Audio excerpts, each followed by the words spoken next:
portions of this program may not be suitable for those under the age of 18. Parental guidance is suggested. My name's Dave Troyer. I'm the director of golf at Common Ground Golf Course, who's the proud sponsor of the Beer30 Show. And you are listening to the Beer30 Show with Danny and Joel. Alrighty.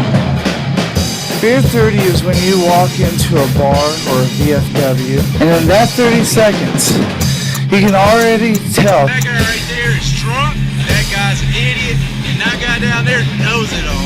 There are programs out there beyond the VA. Many non-profit organizations. The Beer30 Show. It's the Beer30 Show. Made by veterans. For veterans. All right, everybody, welcome to another edition of the Beer30 Show with Danny and Joel. As you heard, our new advertisements brought to you, of course, by Common Ground Golf Course in Aurora, Colorado, a place for all, and the game teaches. If you have a question for Matt, or you would like to be part of the show, remember our call-in number is 720-316-0368. Danny right now is at a luncheon, so he's actually calling us from another studio other than the studio that he usually calls from. You must be having fun, huh, Danny? Oh, yeah. You know, my other studio is living in a van down by the river, or in this case, the ocean. I'm on my cell phone using Skype through my cell phone. So this is very interesting. I've done it once before because I was busy, and this just happened to be another one of those busy moments. Luckily, I won't have this issue anytime in the future because we are going to be moving our times to, what was it again, 8 p.m. Eastern time, Mondays and Fridays? Yeah, 8 p.m. Eastern Standard Time. We will we'll start that February 1st. On top of that, we'll be actually doing an hour instead of 30 minutes. We're gonna see how that goes. Hopefully we have the same success. In that hour, how many times are you going to stumble through the sponsors' information? Oh, wow. Under the belt. Well, you know what, Danny, you don't have to be a comedian today because we have a great show today. We actually have Matt Torres. He's on the line with us as we speak. Matt, he is a comedian. Matt is one of those individuals that I learned a great deal about podcasting. So I'm glad that he was able to find in his busy schedule to come on to the show. He's a comedian, and I'll let him tell you about his podcast. I don't know if you guys are taking a break or not. Tell us a little bit about yourself, Matt, and tell us a little bit about your podcast and your background and everything. Hey guys, my name's Matt. I'm on Twitter. Matt P. Torres. I always check you guys out on Twitter. It's very exciting to read you guys' tweets sometimes. I'm a comedian. I'm currently live in Chicago. If for some reason you're listening to this right now and you're in Chicago, I have a show tomorrow night at Cigars and Stripes. Nice. On Route 66. So that'll be fun. But, I met you through podcasting, right? Yeah, you did, actually. That's how we linked up. Yeah. My podcast right now, I think, it's called the 15-Minute Break. We're at almost 50 episodes, but I don't know if you guys listened to the last two podcasts, but unfortunately, my co-host untimely passed away recently. So that's... Oh, we're sorry to hear about that. Yeah, it was really untimely. He was really young. Yeah, I listened to a couple of the podcasts, and I loved the sound, and I kept asking Matt for for advice, for information, because I wanted our podcast to sound close to what his sounded like, and luckily, we've done better with our podcast, for the sound and everything, especially Danny. He came on board. Danny really changed a lot of things, believe it or not. Made it more interesting, and the numbers came up. One thing that I remember about your podcast is me and Danny originally are from Indiana, Matt, and it was either you or your friend was from Indiana, or I don't know. You guys were talking about it shouldn't be Indiana Jones. It should be Illinois Jones or something like that. So. Yeah, we're actually both from Chicago. He used to work. Well, he worked in Indiana, and he hated it. And I also had a dislike for Indiana, specifically Gary, Indiana. Well, Gary isn't exactly the nice part of Indiana. I mean, we know that there's no corn being grown in Gary, Indiana. It should really be called Chicago instead of Gary, Indiana, because that's the kind of and I don't want to say that it's about all of Chicago, but it's like the rough end of Chicago. Gary, Indiana is. That's where Michael Jackson is from. If anybody cared, I thought maybe I'd show my intelligence and throw out some witty, witty tips, witty trivia, as you will. So Matt, tell us about the show that you're doing tomorrow. It's in a west suburb of Chicago. It's called Cigars and Stripes, and it's supposed to be like the best place to get chicken wings in Chicago. And nice.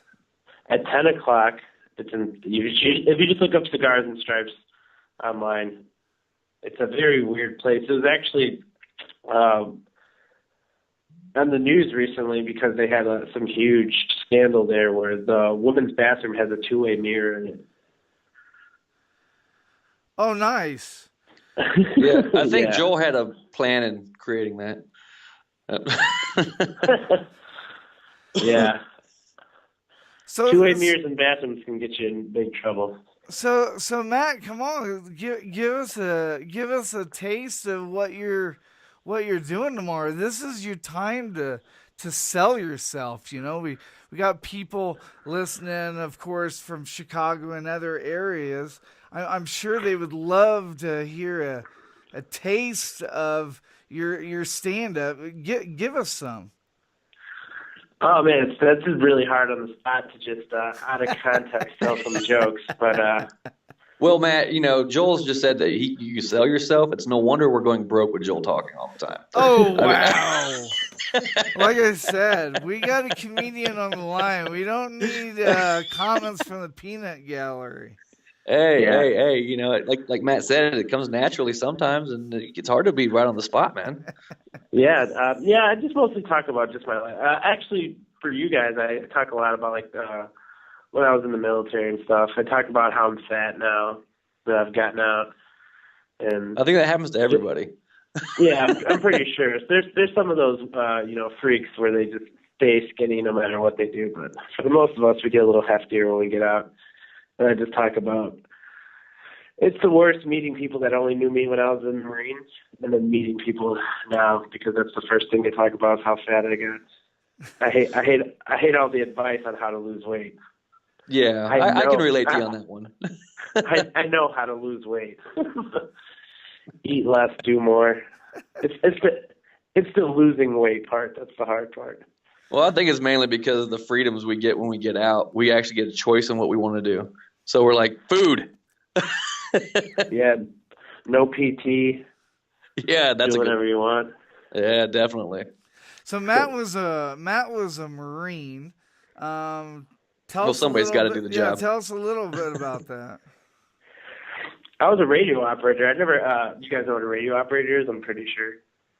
Yeah. Yeah. Yeah. What was your guys' MLS? Well, I didn't catch it. I was a 12 Bravo until they changed it to 21 Bravo, and then they changed it back to 12 Bravo. I was basically a combat engineer. Oh, nice. I love combat engineers. So you guys build those cool little huts and stuff that people sleep in?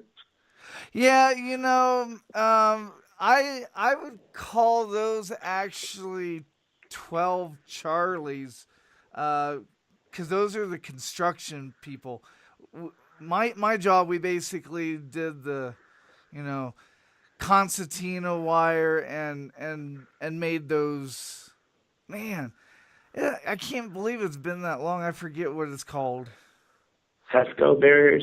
Yeah, something like that, And we did that, and we diffused mines, and a lot of people ask me, well, what is it, And it's a different MOS, and me and you and Danny know it, but I basically use the example of like the Hurt Locker, or not or EOD, but we know that that's a different MOS. But when you talk to the average Joe, they don't understand. So if you kind of give them kind of an example like that, people understand. But same thing. So What was your MOS, Danny?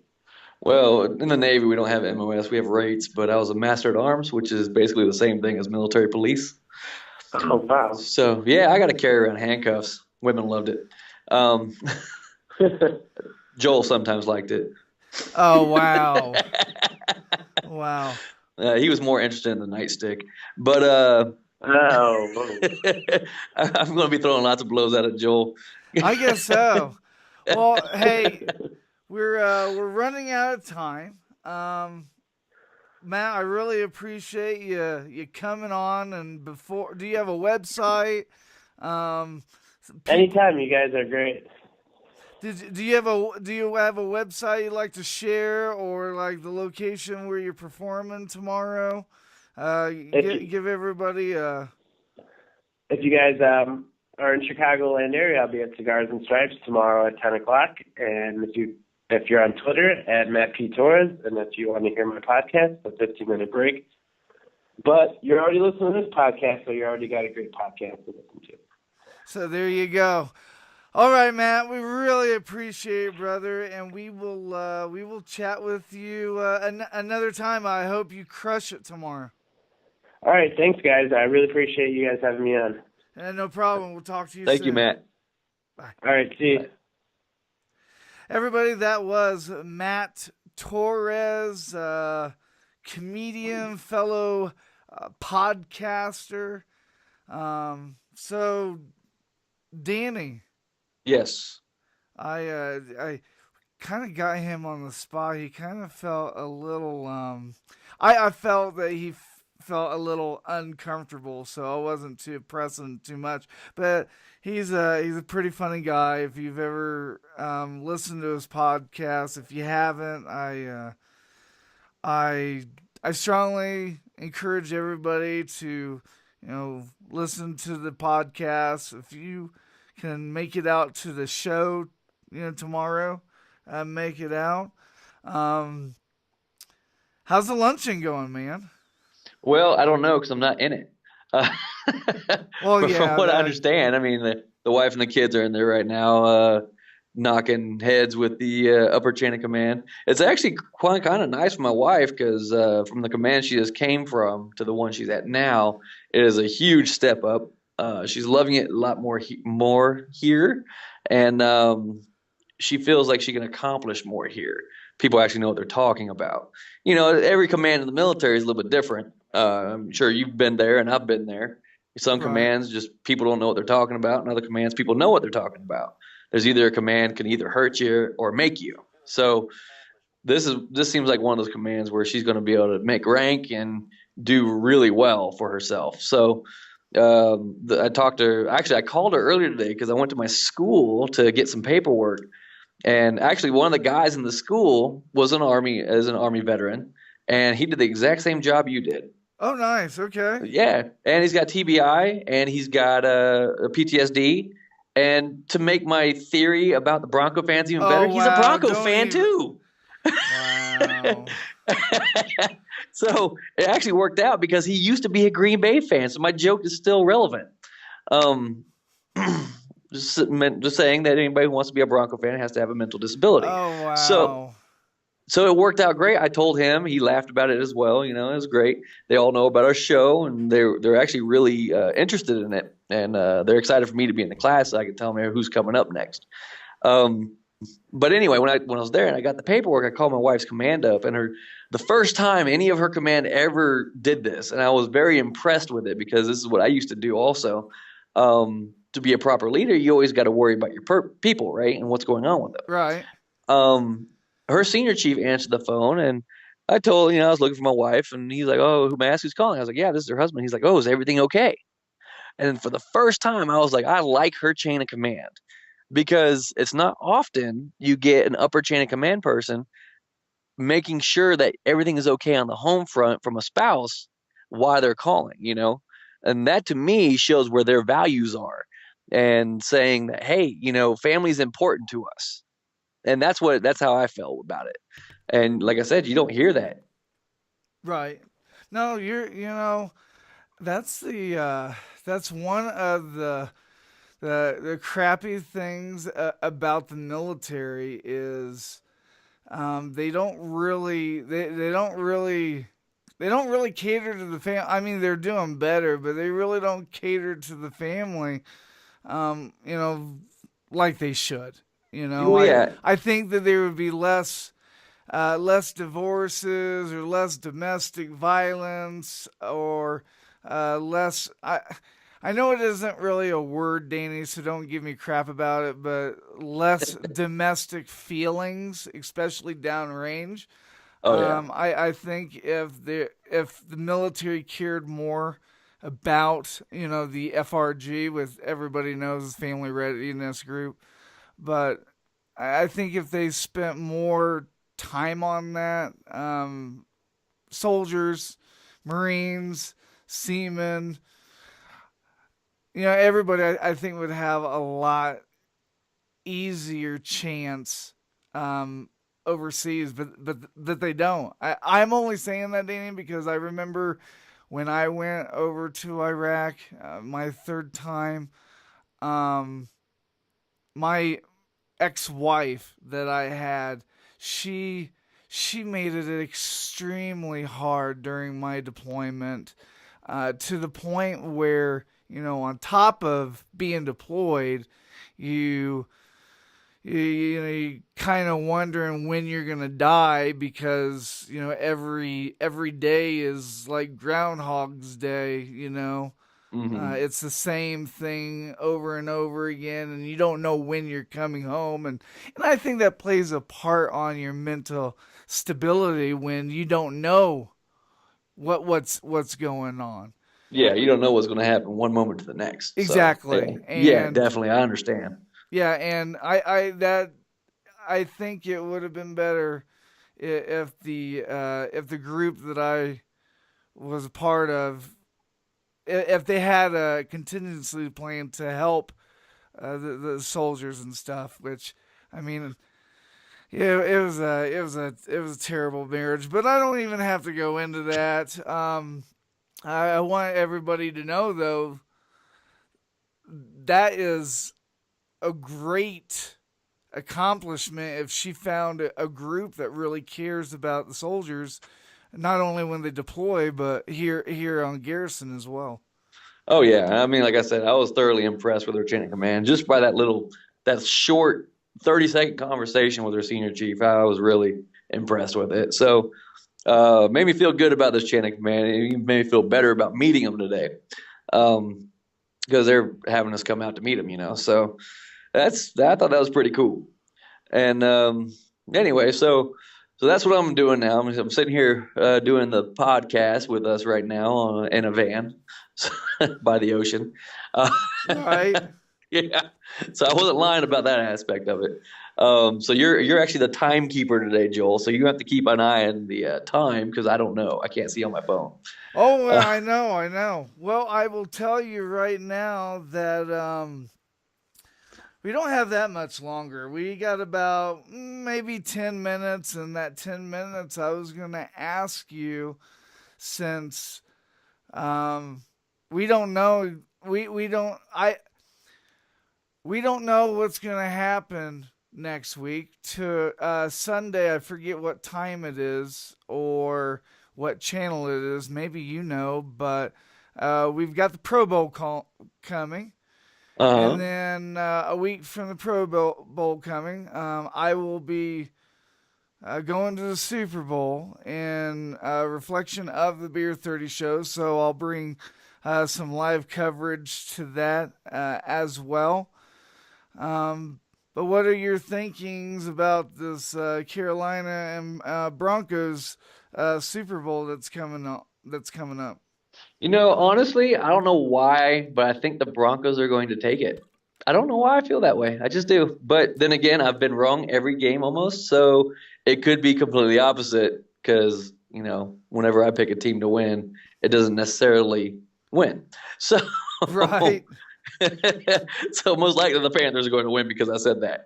But I wouldn't be Well, I don't surprised if the know. Broncos pulled this one out. I don't know. We have some good karma coming up. Apparently, it was reported today that they painted both of the end zones Broncos by mistake, so they have to repaint one of the end zones Carolina Panthers. Yeah, there you go. So about the Pro Bowl, I'm happy. We have 6 Raiders in the Pro Bowl this year. I'm happy about that. Yeah, I was amazed to find out that half the Carolina team is in the Pro Bowl, and we only got like three players from the Denver Broncos that made it to the Pro Bowl. I mean, we won't be playing in the Pro Bowl, of course. Well, obviously, yeah. I was surprised that we have less guys in the Pro Bowl than Carolina. Yeah, I was actually looking over some of it earlier today.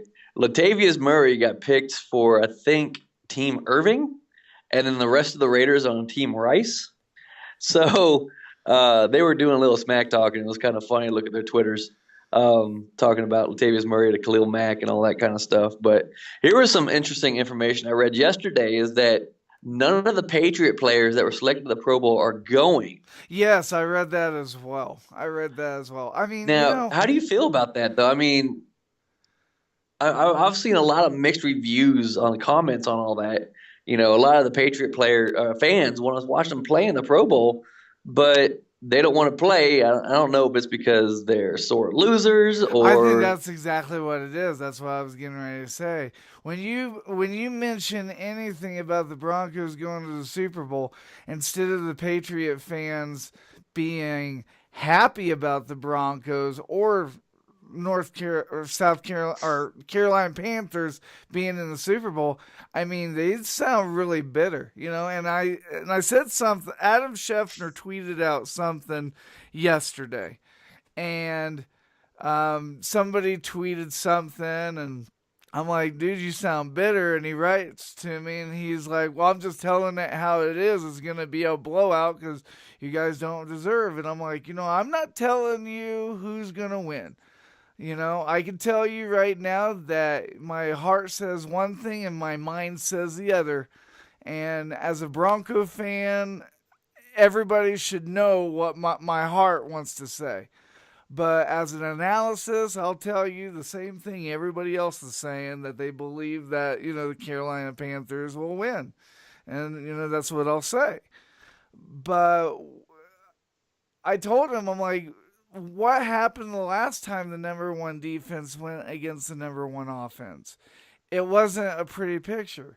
There's a reason, Danny, why everybody says that defense wins championships. And now we're going to find out if defense wins championships. And let me add that Cam Newton makes that team.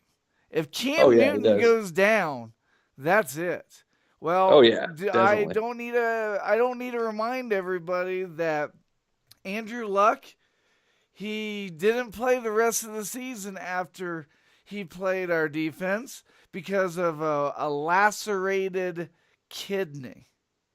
So with that being said, hey, if they hit Cam and he goes down, then that's it. And did you hear the linebacker that broke his arm? I forget his name for the Carolina Panthers, but he's gonna play now. Danny, even if you could play and use in a Super Bowl, would you even be on the field because it's kind of a liability to your team Well, of a yeah, I feel it'd be a possible liability win? if it was me and say I was a star receiver and I broke my arm. I would love to play in the game, and I would do everything I could to play in the game. But if I knew it would hurt our chances of winning, I would sit on the sidelines and watch. Right, that's what I mean. That's what I was thinking. So Yeah, definitely. So if he's going to play with a broken arm, and is he on the Panthers or the Broncos? no, he's on the Panthers, man. Are you kidding Yeah. me? I mean, Well, that might hurt their chances right there. There you go. And you sound like a hitman over here saying, "Oh, if we take out Cam Newton." That's not what he means, everybody. Nobody likes to see injured no. people. Yeah. But I'm not there's always that encouraging dirty possibility. play. And if Cam Newton gets injured, who knows what's going to happen with the Panthers after that? Yeah, exactly. So, Yeah, I'm by far. I'm not. I'm not suggesting what I call dirty play. That's not what I'm saying. I'm just simply saying, hey, look, our guy Osweiler, he got beat the crap out of, and they finally took him out, and then Manning came out. It just seemed that our sub or backup was better than our starter at the time. And yeah. Hey, Danny, Joel. yeah. Still don't have the sound effects. Woo! It's the 2-minute warning. Oh yeah, we forgot about that. Yes, a 2-minute warning is because we have a while, but we'll cut it short a little bit. 2-minute warning is brought to you by Common Ground Golf Course in Aurora, Colorado, and Tee It for the Troops. So the thing that I learned today was Matt was a little what do I say?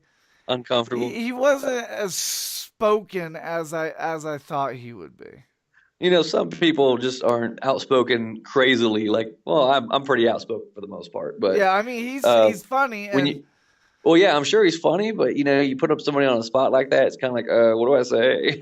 But you know what his jokes are about? He sits there talking about getting overweight when you get out of the military, which is a fact. A lot of people do. I did.